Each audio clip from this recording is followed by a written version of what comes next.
میں خود جاتا ہوں جانور دیکھنے کے لیے، ایک میرا ذوق ہے۔ پھر ایک دفعہ کہہ دیتا ہوں خریدنے سے پہلے ہی فریج نہ ٹھیک کرانی شروع کر دیں۔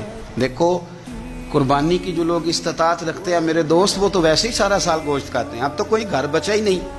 اب تو جو مڈل کلاس لوگ ہیں وہ بھی ہفتے میں ایک دفعہ گوشت ضرور کھاتے ہیں، اور گوشت کا کوئی اتنا مسئلہ بھی نہیں ہے۔ اب میرا خیال ہے سبزی بھی اتنے کی آتی ہے جتنے کا گوشت آتا ہے۔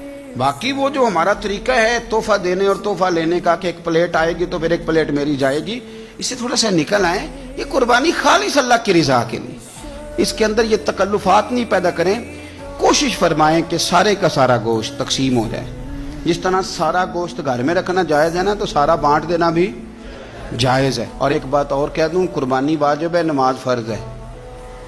تو قربانی کا بہت زیادہ دھیان رکھنے والا اگر نمازی نہ ہو تو پھر اس کا مطلب ہے اس نے کوئی کمال کام، اس لیے حضرت بابا بلے شاہ صاحب نے